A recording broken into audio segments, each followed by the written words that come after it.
play the maracas, I go chick, chicky, boom, chick, chicky, boom. Hey! Welcome to No Laughing Matter with Cuba Pete, a show that takes a critical look at the disparities between medical school education and society's growing healthcare inequities. Join Dr. Pedro Cuba Pete Greer each episode as he interviews the experts working to transform medical education and ensuring that future doctors are trained to provide equitable and compassionate healthcare for all communities. Dr. Greer received the Presidential Medal of Freedom in 2009, honoring his dedication to providing healthcare to underserved populations. As Dean of Roseman College of Medicine in Las Vegas, Dr. Greer is committed to creating a medical school of the future where students embrace the need to unite the heart and science of healthcare. And now, the host of No Laughing Matter with Cuba Pete, Dr. Pedro Cuba Pete Greer. Welcome to Studio A in Las Vegas, Nevada. Hi, I'm Pedro Jose Greer. They call me Joe. I am the Dean at the Roseman College of Medicine. And welcome to Cuba Pete, No Laughing Matter. And what we talk about here is the intersection between society, healthcare, and health education, and how we can make it better. But one of the coolest things about Cuba Pete is these incredible guests that we get. And we have one here today, a person who I have the utmost admiration for, not just as an individual, but for the profession that he has chosen and the way he acts on it every single day. We have with us Dr. Joseph Lasky, who just happens to be the Chief Medical Officer and Medical Director of C4K, Cure for the Kids. It's a subsidiary of Roseman University, has been around longer than that. And in Southern Nevada and the entire region, they are the only children's oncology and hematology unit and rare blood diseases that exist in the region. There's a smaller group up in Reno, but this is a group that's been established. Dr. Lasky did his undergraduate at the University of Illinois, Chicago, which is famous for two things. One of them is the expression out in left field. And the reason is that's where their psychiatry department was, past the cow pasture in the left field. And the other one was Dr. Root for Alpha Omega Alpha, the most prestigious of academic awards that was started at UIC. He did his pediatric training at an even more prestigious institution, the University of Chicago. And he followed that in even more prestigious, doing his hematology oncology, driven by his wife and the weather, at UCLA, where in 2009, this brilliant physician became the chief of the Harbor-UCLA Medical Center in California for Pediatric Hematology and Oncology. Now, his concentration is in bleeding disorders, hemophilia, von Willebrand, sickle cell, etc. And he continues his interest in that academically with clinical trials for that, as well as disorders in brain tumors and immunology. He is a member of the Children's Oncology Group, Society of Neuro-Oncology, American Society of Hematology, American Academy of Pediatrics. He's a father, he's a husband. He has two children, right? Both girls. So he's saving his money for the weddings as we go through with all that. But pediatrics is something very, very special. You're taking care of a child. You're taking care of somebody's children. The stress that has to go into that, the ability to have empathy, to have humility, to have compassion is some of the things that he exemplifies, and more so as the leader of this group, that trickles down. Having said all that, welcome. Thank you. And how are you today? Pretty good. Yeah. Why'd you go into peds? Because I didn't like taking care of adults because they wouldn't listen to me. I think is the easiest answer. Yeah, but you had to learn milligrams per kilogram. Yeah. That's a trade-off. We just get regular doses. But no, I had always been interested in oncology and the science of cancer when I was an undergrad at University of Illinois. And then, carried that interest into medical school, but it became apparent to me that I felt drawn to pediatrics, in part because I thought the diseases that they got were more intriguing from a biological standpoint, but also it was just so fun when you have a child who starts out ill with whatever disease they're suffering from, and then when you make them better, which in pediatrics happens most of the time, fortunately. It's just the greatest thing to see when when you heal that child and when the family sees their child back to normal again. Which is actually, I was going to get into this later in the show, but I'll do it right now.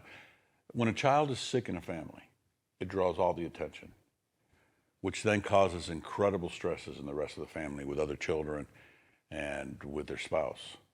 And I remember in pediatric oncology in medical school, the statistic that families that have a child with cancer or chronic illnesses have some of the highest rates of divorce. How do you deal with that in your settings? How does a child deal with that as it's going through that? And yeah, and unfortunately, I would say I definitely see that. And I can give dozens of examples where families have kind of come apart at the seams with these devastating diagnoses. And I have to say, I don't know that we deal with it that well yet. I think we need help in doing that. And fortunately, there are a ton of organizations in Southern Nevada who are able to offer support to these families. But no, as you alluded to, if they're working an hourly job, to keep even a modicum of insurance, for example, if they have to be at clinic, 4 hours a day, they can't keep that job, they can't keep that insurance, and just that financial stress in and of itself, causes stress. And over half of your patient population are Medicaid, in a state that does not pay the highest rates of Medicaid. Nope. Nor do they do it appropriately for specializations. Right. And so the most vulnerable of our society receive some of the worst insurance possible. And there's only one facility that can take care of them in the entire region down here in Southern Nevada. Now, you came out here in what year? 2017. 2017. Tell me about your experience coming to Vegas. So I had been in Los Angeles for 14 years prior to that. Of course, when you live in Los Angeles, Las Vegas is a suburb. And so we'd come out, to have shows and eat good food and whatnot. But for me, I grew up in the suburbs of Chicago, and being kind of, again, on the outskirts, let's say, of Las Vegas, not on the Strip, but we live in Summerlin. It kind of reminded me of being in the suburbs of Chicago. There was a sense of community. There was a sense of, just people, doing what they needed to do to make, their lives better and make their families get the right education. And so for me, it was almost kind of like moving back home again in some sort of sense, as opposed to the rat race that is Los Angeles. You're right. So I've really grown to love the city and have seen it, now grow, and it's just amazing to me to, talk to people who now have grown up their whole lives here and are true locals and are really, making this community their own and are dedicated to making it better. And you, who, in my opinion, have probably the most important job in the entire state, which is running a unit in an entire institution to take care of the most vulnerable and the sickest of our society, those that offer us our future, our children. And pediatricians are known as the most altruistic of all doctors. They do it for the right reason. This is not anything self-serving with this at all. I've never met a physician as humble as Joe, and one who carries the burden of a sick child on his shoulder. What are your visions for not just C4K, but as you see the care of children with cancer in the future in our society here? Or first locally and then nationally. Yeah, so I think I thought about this a little bit. So yeah, I was thinking about my two passions, and one is to make care for children with cancer and rare diseases the best possible here in Southern Nevada, and not just for the child, but for the whole family, and to make sure we're giving this support at all levels. Because caring for a child with a complex illness, whether it's cancer or a genetic condition, it doesn't just take a doctor or a family. It really takes a community to take care of that. So I think I'm hoping that Cure for the Kids, C4K, continues to play a big role in making care for that population of children and their families better. And also understanding, we're in Las Vegas, folks. We rank in the bottom 10 in almost every category, if not in the bottom 2, in every category in healthcare and healthcare providers. I mean, a lot of times when we're 49th, I just say, thank God for Mississippi, because if not, we'd be 50th. But having said that, you care for these children in such a way that you give them a future. But all of a sudden, they go into a future with not enough adult doctors that know what to do to take care of them.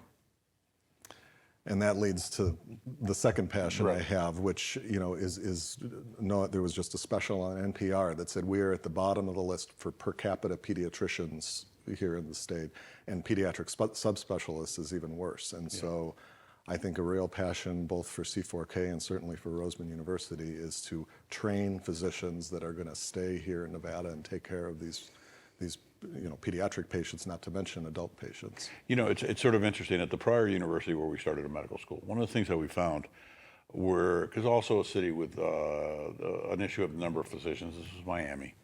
But one of the things we found out was first generation college kids tend to come home and they're hungry.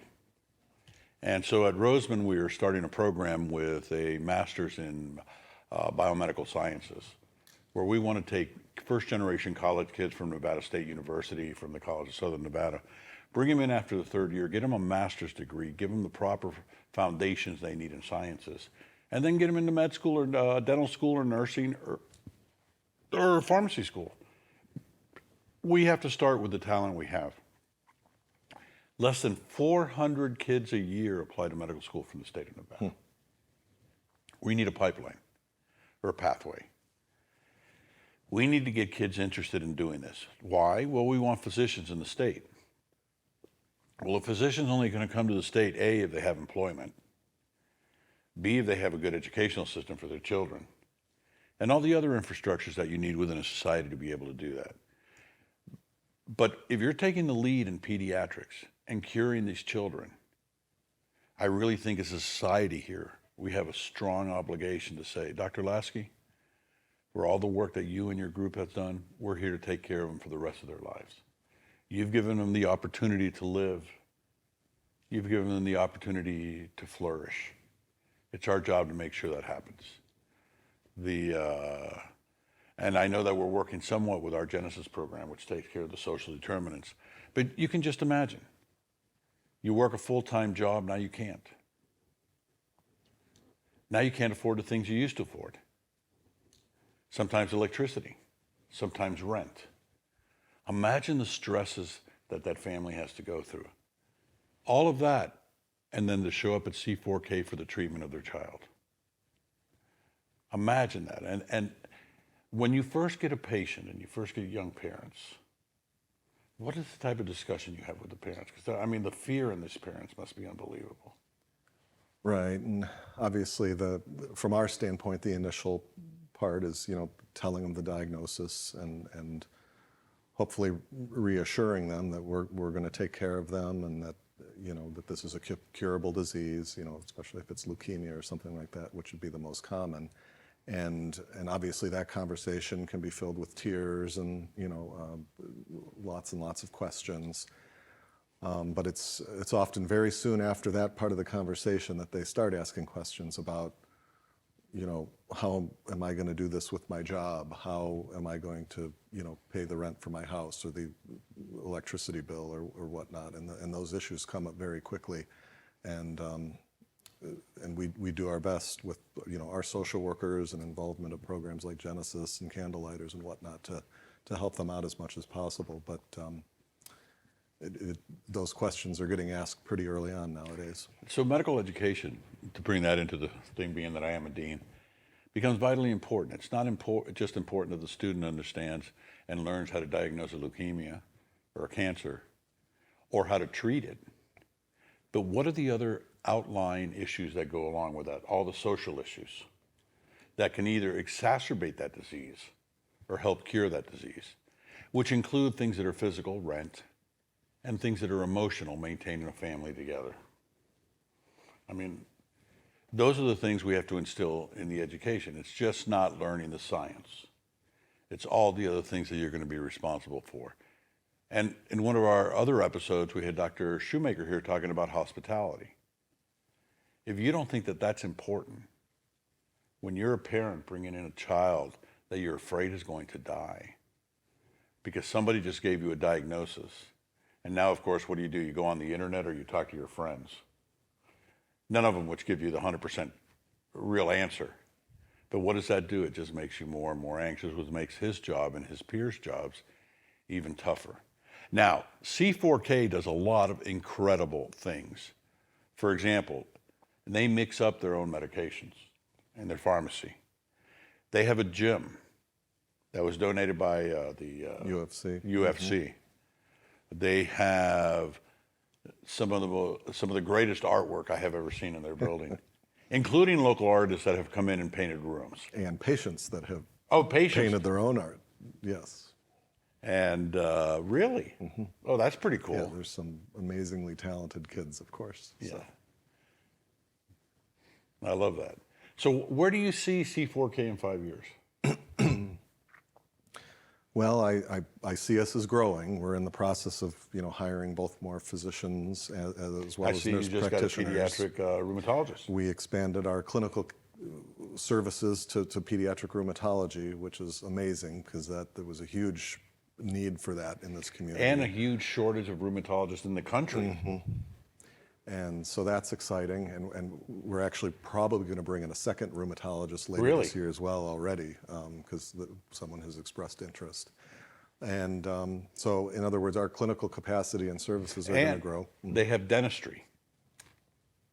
And we are linked right up to, yes, the Roseman Dental Clinic, which has been really amazing, because and this goes to the dedication, not just to taking care of the patient, but the family as well, because these parents oftentimes haven't had dental care for years, and then their kid comes in having to deal with, leukemia or whatever, and we can refer them to a close by dental clinic that can take care of their needs as well, not to mention the child. So. And hopefully together we kick off this Aging Out clinic, which means you could also take care of the rest of the family. Right. And so, no, there are now over 500,000, childhood cancer survivors in the U.S. now, Wow. and they are a group, that of course has survived cancer, but they're now experiencing some late effects of cancer therapies that need to be taken care of. And we need adult physicians who are experienced in knowing at least some way what their prior therapies are, and they need to know what the effects of those therapies are going to be on these, now aging survivors. And what he's talking about is an old saying in medicine: there's no medication or treatment that is not a double-edged sword. It has its benefits and then its consequences down the road. I mean, chemotherapy can affect the function of the heart in later on years. It can affect the muscles. It can affect so many other things. And, as we get more and more into targeted therapies, it'll decrease, but nonetheless, it's still there. Or kids that have sickle cell anemia, they aren't getting cured. They're being treated. Von Willebrand's. There's a lot of these blood disorders that are genetic, and you're just going to have that. So you need somebody to understand not just the disease, but in the Aging Out clinic, not just the treatment, but what are the adverse effects of that treatment in later years. And you can also talk with the patient so you can prepare them for these different things.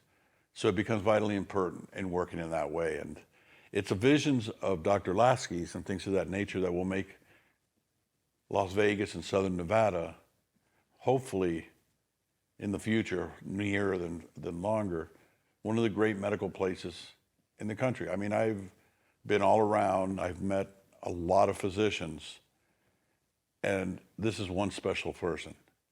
His humility, his sense of humor, the fact that he's the only male in his entire household and can survive all that.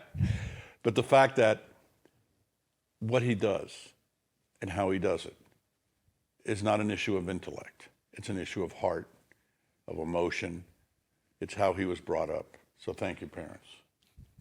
And even if he likes the Cubs, that's okay.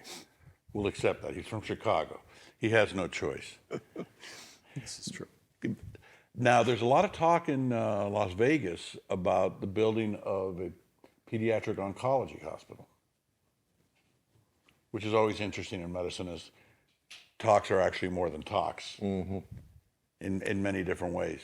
But I mean, this is one thing that if a hospital were to be created here, guess what?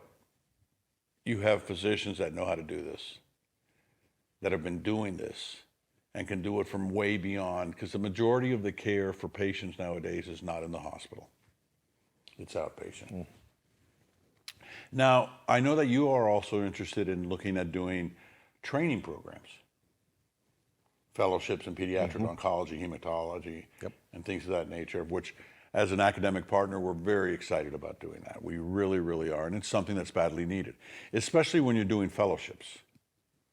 And especially if you're doing fellowships in an area of need like this, guess what? They tend to stay. And what are your plans for that?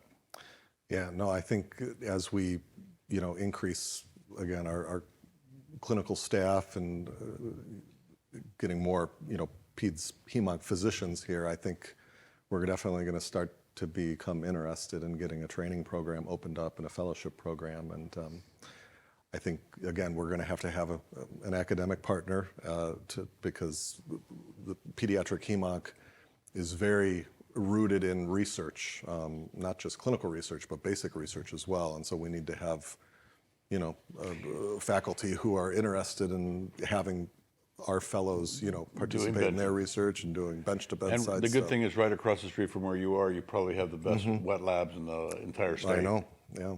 And we want to use those. Yeah. So that would be very, very exciting. What is your particular interest? I know it's blood disorders, but I mean, if I were to say, what disease is the one that most fascinates you and why? So although I've had kind of recent experience in a lot of the benign bleeding disorders and sickle cell, my root interest is brain tumors and oncology, yes, meaning the science of those. And now, as we have decreased the rates of cancer in adults, we're seeing that younger adults are now having an increase in cancer, especially colon cancer, now the leading one, number one leading cause of death in adult males, and number two in females under the age of 50. Are you seeing a similar rise in cancers in children, or has therapies gotten to the point where we're winning most of these battles? Well, I would say for a certain set of diseases, we're winning most of these battles. However, I think there probably is an increase in incidence that is real, and the causes behind that, I don't think we really know yet. There was an initial increase in diagnosis of brain tumors, for example, in the later 90s, mainly just due to better MRIs and better technology for identifying things. But I think there probably is some sort of a real increase, in whether that's environmental or, we don't exactly know. And we're looking at that because, very interestingly, social determinants are never correlated with DNA. Or does DNA change? We know that phenotypes and genotypes can, but does DNA actually change in the course of somebody's life because of environmental factors? And so even the way we look at these different things really has to change. And now that we understand the importance of environmental factors can actually cause cancer, depending where you live. So, if you're in an asbestos-filled house, your chances for the lung cancer go through the roof, pleural cancer. Mesothelioma, and so it's really important that we look at these things in society and not look at them as a soft science, because it contributes to the hard science. So it becomes just equally as important. The same way that I can imagine that unless we can deal with the social determinants in a household to diminish the emotional stress, what was that stress going like for a child? And how much does stress affect the immune system? So all these things can be very adverse to the child. Now, if you were to give a word of recommendation to all the parents there with their kids that fear these things, what would you tell them? I would tell them to get their children vaccinated. Thank you. And I would, tell them, to encourage physical activity and healthy diet, and all of the regular visits to their pediatrician. Regular visits to pediatrician, and try to make sure that they stay educated about all the risks that are out there, and make sure they have good news sources from which they're getting that information. And for children, you guys, it's really important to follow scientific guidelines. They're there for a reason. There's a reason that, just now we're having outbreaks in measles because some parents decided not to vaccinate. That puts your entire population at risk. Things work. Science matters. But most importantly, it's having physicians and leaders in medical profession like Dr. Lasky, a person who not only understands not just the disease itself, but all the things that surround it, and has the true empathy and passion, and most importantly, compassion and humility to take care of this. I wish you could see him when he sees a child and takes care of a child. It is the perfect picture. It should be a Norman Rockwell picture. And it's just a thing of beauty. And I got to tell you, when I was in med school, my dream was to be a pediatric oncologist. I wanted to save a children's life. I had a few incidents occur where I just said, if I was a pediatrician, I'd be a basket case. Emotionally, it is one of the hardest. It's hard for me with my adult patients to give them bad news, regardless of their age. And what's also really fascinating, and this must be something, is when he's sitting there with a child, there's always a parent there or a guardian. So when the news is heard, the child takes it a lot better than the guardian because they think they're going to lose somebody. And his way of who he is and his personality prevents him from getting mad because the person is mad at the message, not the messenger. And you have to deal with that, rebuild all those things, give confidence. And that's what Dr. Lasky and C4K does. They are a shining light for our community, definitely a shining light for these children and their parents. And Joe, since we've gone over time anyways, you put two doctors together, they're never going to be on time, what message would you send out? What would you tell them? Because you are coming back. So think of another message afterwards. Right. No, and as I can just say, love your children, love your family, and as I said, I think